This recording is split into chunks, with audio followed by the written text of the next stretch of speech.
वहां पर भी विरोध किया और बाद के कालखंड में विभाजन के बाद हिंदुओं पे अत्याचार हुई, जिस तरह से हिंदुओं का नरसंहार, वो उसके जांच को क्यों आगे बढ़ाए? ना कांग्रेस की मानसिकता थी, ना उनकी मानसिकता थी। अगले साल पश्चिम बंगाल में चुनाव है और पश्चिम बंगाल में इस बार डॉक्टर श्यामा प्रसाद मुखर्जी जी का वो सपना पूर्ण हो और पश्चिम बंगाल में इस बार भारतीय जनता पार्टी की सरकार बने, ऐसा कामना हम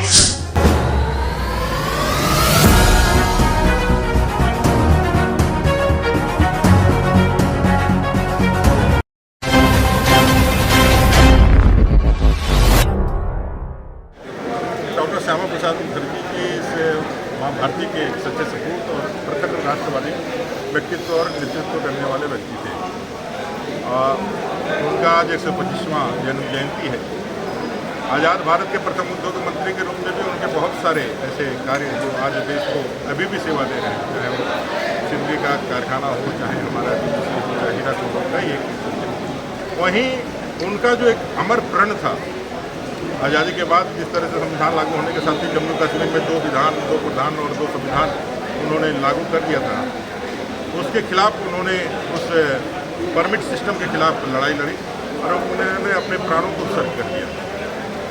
उनके उस राष्ट्रवादी विचार के कारण ही और राष्ट्रवादी विचारों के जो कांग्रेस के कारण लगातार धूमिल हो रही थी, आज़ादी के बाद जिस तरह से कांग्रेस ने अपना सत्ता शासन आगे बढ़ाया था और विशेष करके अल्पसंख्यक तुष्टीकरण की राजनीति में बहुसंख्यक हिंदुओं के हितों के साथ, हितधारकों के साथ जिस तरह से वो अन्याय अत्याचार कर रहे थे, उनको लगा कि भाई कांग्रेस के विकल्प में एक राष्ट्रवादी विकल्प होना चाहिए और उन्होंने जनसंघ की स्थापना करी थी। और हमें खुशी है कि उनके इस महान विचार के दूरदृष्टि को नज़र में रखते हुए आज यह पार्टी इतनी बड़ी ब्रिज बन के खड़ी है और आज सिर्फ भारत का ही नहीं सेवा कर रही है बल्कि पूरे विश्व की सेवा कर रही है। उनका अभी भी 1970 हटा करके उनके सपनों को तो पूरा किया ही गया, लेकिन अभी भी भारत में कई एक विचार अभी भी है जो देश के एकता और अखंडता को चुनौती देने वाले हैं, उनके साथ लड़ने। उसको 2 स्टेटस नहीं मिले।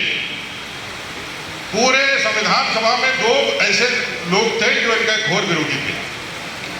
एक डॉक्टर बाबा साहेब अम्बेडकर जी और दूसरे थे अब डॉक्टर श्यामा प्रसाद मुखर्जी। बाबा साहेब को तो बड़े छल के साथ, नेहरू जी ने बड़े ही छल के साथ, बाबा साहब क्योंकि ड्राफ्टिंग कमेटी के प्रेसिडेंट थे तो उनके रहते हुए यह नहीं हो सकता था। बाबा साहेब ने खुद इसका ऑब्जेक्शन दिया था, नेहरू जी को पता चल गई थी, इसलिए उनके अनुपस्थिति में यह काम उन्होंने कर लिया था नेहरू जी।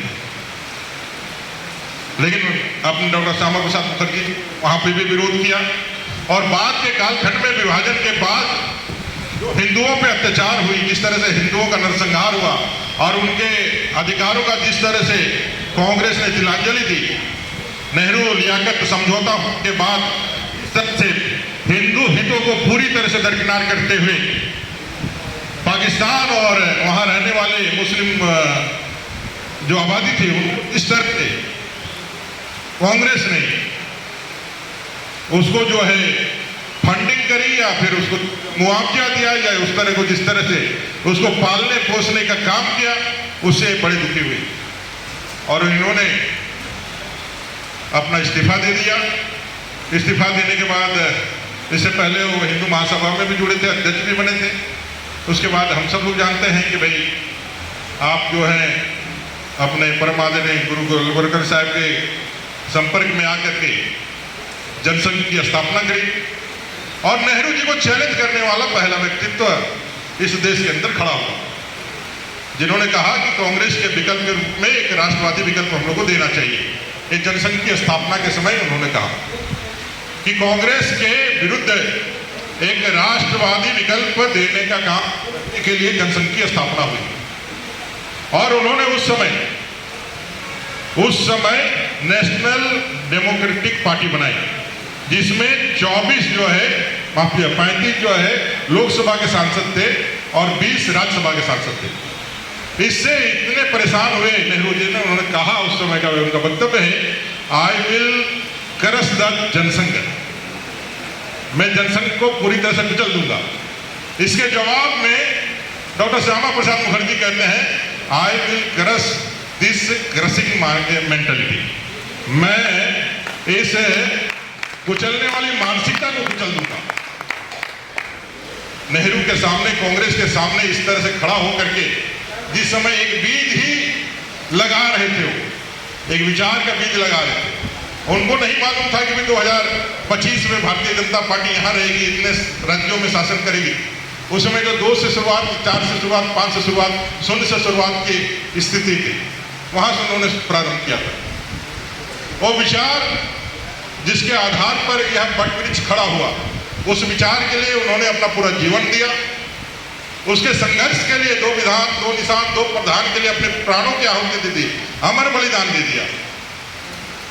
उसकी कोई जांच नहीं हुई, बहुत चीजें दबा दी गई क्योंकि इतिहास ने उनको जगह नहीं दिया और कांग्रेस ने कभी उनको मौका देने का कभी सोचा ही नहीं, क्योंकि उनके लिए तो लोकतंत्र का मतलब ये है कि नेहरू गांधी परिवार जितना मजबूती के साथ खड़ा रहे इस देश में, वही लोकतंत्र है।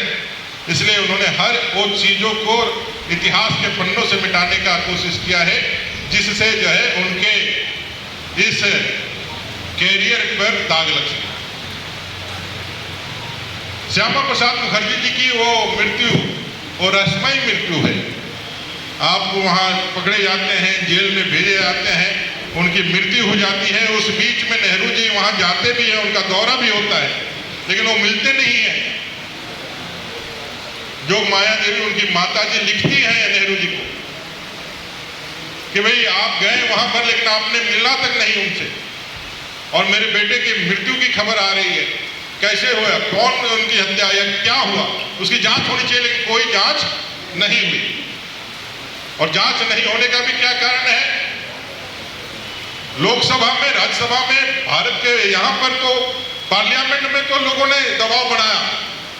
पश्चिम बंगाल में जितने भी कांग्रेस के जो भी सांसद या जो भी लोग नेता थे, चूंकि वहाँ थोड़ी भाषाई अस्मिता की भी बात थी, बांग्ला स्वाभिमान का भी बात था, वहाँ दबाव बना, तो बियॉन्ड पार्टी जाकर के सब लोगों ने वहाँ दबाव बनाया कि इसकी जांच होनी चाहिए।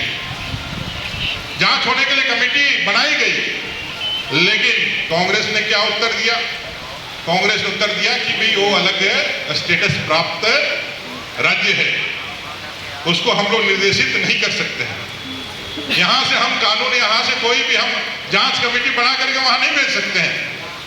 हम आग्रह करेंगे असेंबली को, हम आग्रह करेंगे जम्मू कश्मीर असेंबली को कि इसके जांच की कार्रवाई की जाए, लेकिन जो हत्यारा है वो जांच को करे।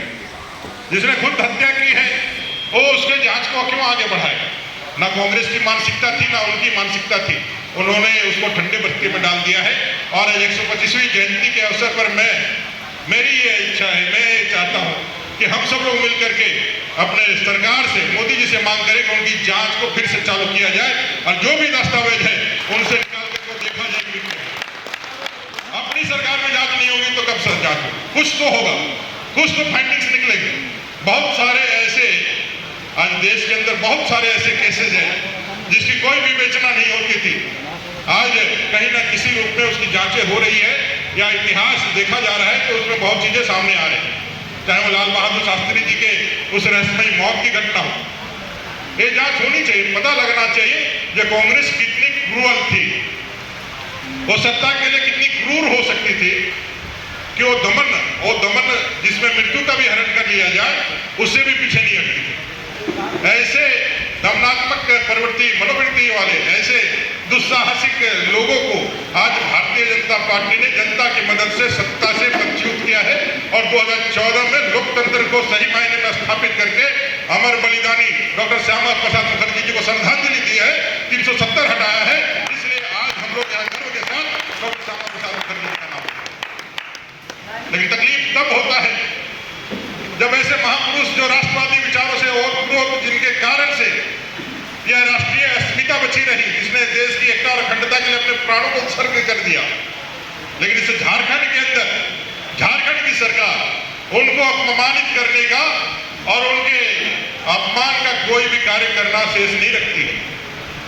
रघुवर दास जी की सरकार में डॉक्टर श्यामा प्रसाद मुखर्जी जी के नाम पर यहाँ यूनिवर्सिटी बनाई गई, यूनिवर्सिटी का नामकरण किया गया। आपने क्या देखा?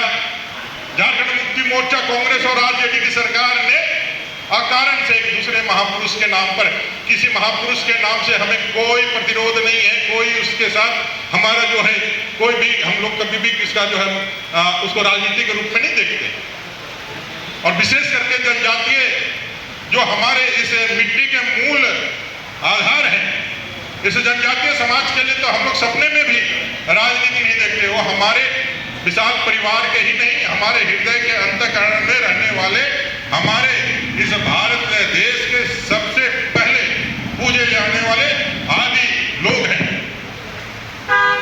उनका नाम बदल करके आपने दूसरे महापुरुष पे कर दिया।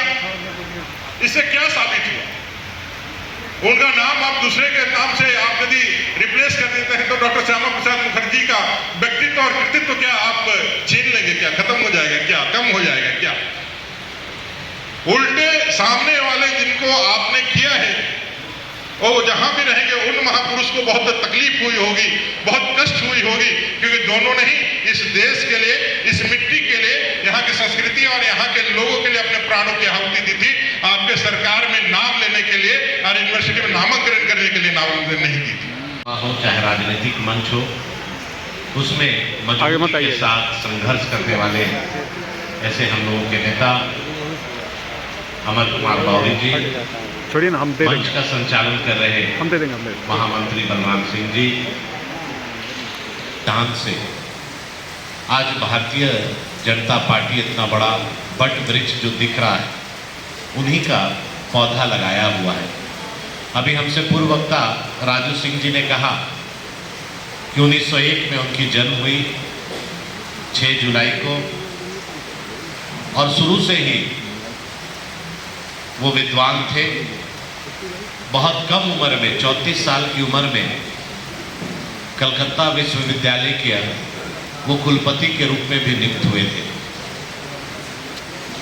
गांधी जी और सरदार पटेल जी के आग्रह पर नेहरू जी की सरकार में मंत्री बने, और पाकिस्तान और नेहरू जी के बीच में जो समझौता हुआ उसी के तहत उससे नाराज होकर वो मंत्री पद से अपना इस्तीफा दिए, और उस समय कैबिनेट मंत्री से इस्तीफा देकर देश के प्रति सोचने वाला और इस देश के प्रति चिंतन मंथन करने वाले डॉक्टर साहब की आज जन्म जयंती है। उनके बारे में विस्तृत रूप से अमर बावरी जी बताएंगे, लेकिन हम सभी जानते हैं कि वो जनसंघ के सबसे पहले संस्थापक के साथ अध्यक्ष बने, और दिया छाप के रूप में उस समय राजनीतिक दल के रूप में पहचान दी, और एक देश में 2 निशान 2 विधान और जम्मू कश्मीर को 370 धारा से अलग करने के आंदोलन को लेकर जम्मू कश्मीर में यात्रा किए, और उन्हें वहीं पर अरेस्ट किया गया और जेल में डाला गया, और उनके बाद उनकी रहस्यमय ढंग से उनकी मौत हुई।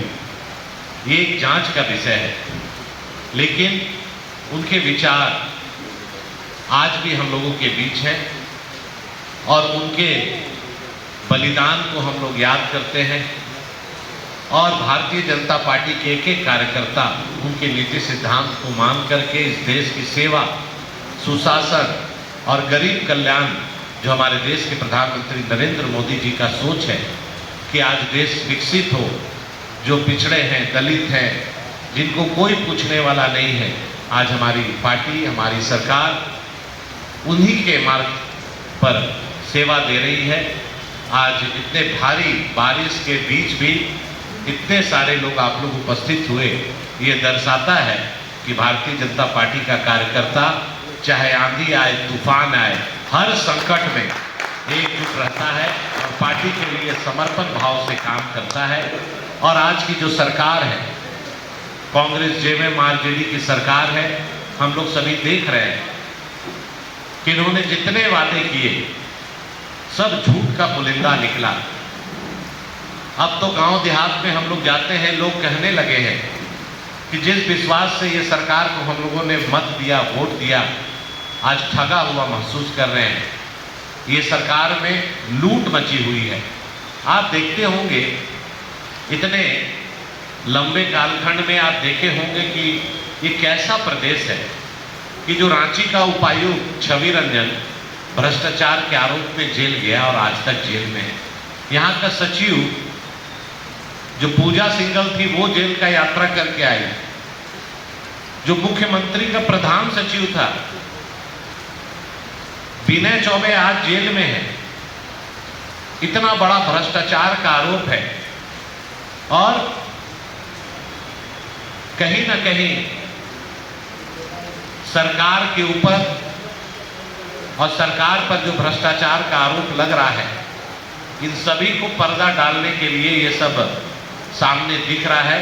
लेकिन आने वाला समय कितना भी लोग साथी रहे, जो लुटेरे हैं उनको होटवार जेल जाना ही पड़ेगा और भारतीय जनता पार्टी हमेशा संघर्ष करेगी और भ्रष्टाचार को यहाँ से मिटाने का काम करेगी। आप सबों को